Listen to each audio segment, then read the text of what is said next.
Good people can go through some bad times, and in recent years we've seen more of that than ever before. Job losses, home values, losing a lot of their capital that they have built up over the years. Tough economic times have ruined a lot of families, making it very, very difficult. But there is hope, though, and there is help. So please join me now in welcoming the lady of the law, Allison Emery, with the law firm of Emery, Kast, and Walker, a law firm dedicated in Jacksonville to helping good people in some bad times. So we welcome back Allison. Thank you so much for being here. Good morning. Thanks for having me. I don't have anything as cute as a kinkajou with me, but hopefully I have some information that can be helpful. I know. I just said, like, can you request them like that when you have kids? Can you have one that adorable? I don't think it works that way.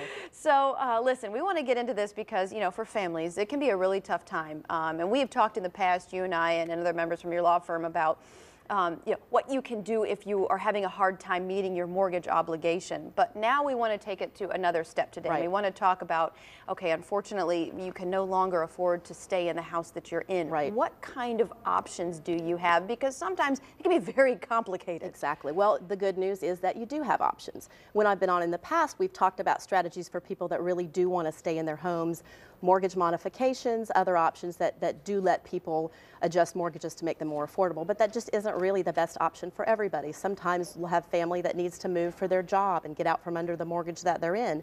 Unfortunately, in this housing market where people owe generally a whole lot more than what their houses are worth, it can be a problem to get out from under those houses. But the good news is that there are ways of doing that. Yeah, when you see people that are underwater, you know, they bought it for X, the market went down, now it's worth this, and then they have this gray area in the middle. We call that the deficiency, the difference. Yeah, and we're going to dive into what specifically deficiency means, but we see a lot of homes, and a lot of people will go do homes that are up for sale via short sale. Exactly. Is that an option for somebody, and how does that work? A short sale is really a great option for somebody that needs to walk away from their home.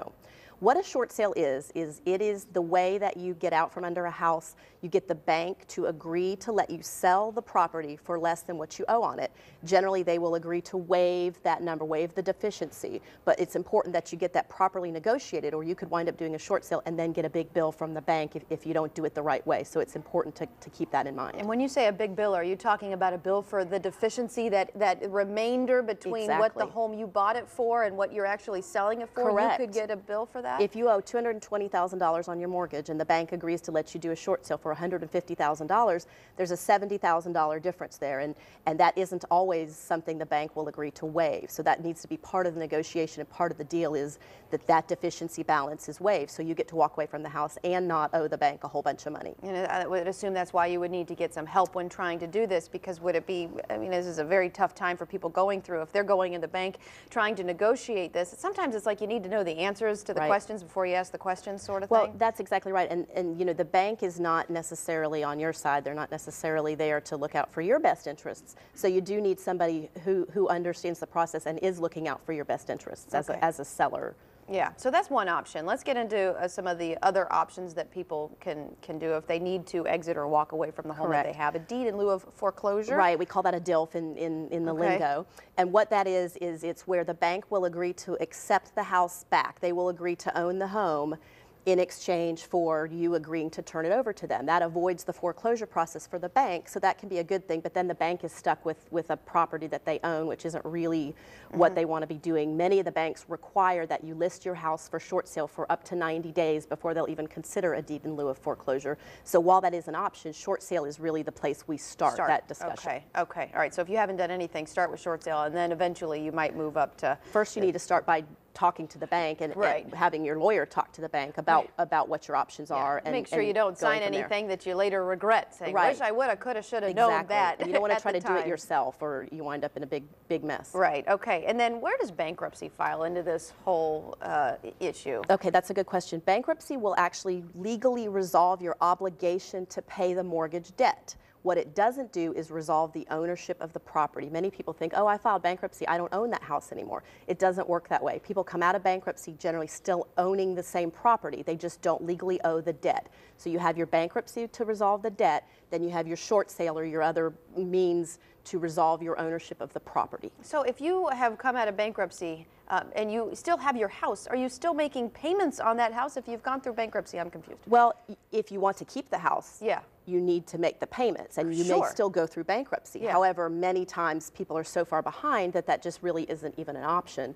But the bankruptcy will resolve your legal requirements, obligations to pay the mortgage. If you're walking away, you still need to find a way to get rid of the ownership of the property. Yeah, because I don't think people realize that. I think when they file for don't. bankruptcy, Exactly. you know, I don't own the house Right. anymore. I'm liquidating That's all right. of my We'll let assets. people say, I filed bankruptcy a year ago and I moved out of the house. What do you mean it's still in my name? Why am I now getting foreclosed on? Because that still has to be resolved. The bankruptcy does not resolve that. And how do you resolve that? How would you then go about after bankruptcy? Well, foreclosure is how the bank resolves it. Sure. The bank then, after a bankruptcy, the bank has the right to go into state court and foreclose on the property. Okay. But it doesn't have to go that far. Again, the short sale, the deed in lieu, you know, those are all options that mean you no longer owe that property and you no longer have the debt. Yeah, well, bottom line is that this stuff can be very confusing. It so is. it's always good to talk to a professional who understands it. Exactly. You need There's- to find somebody who's in your corner. Yeah, there's a lot of legal mumbo jumbo in That's there. That's right. very convoluted and complicated. That's Well, right. thank you. Thank you for having much. me. We appreciate Absolutely. it. We want to thank, of course, the ladies of the law and Allison Emery, of course, for being here today, and Emery, Kast, and Walker for sponsoring this segment. And remember, the biggest mistake that you can face, they say, when facing financial hardships is to do nothing. The legal team of Emery, Kast, and Walker understands what you're going through. They say they're good people that are here to help good people in bad times. Visit their website at www.jackslawyer.com, or you can call them at 904-404-3394 for a free consultation to find solutions to your problems.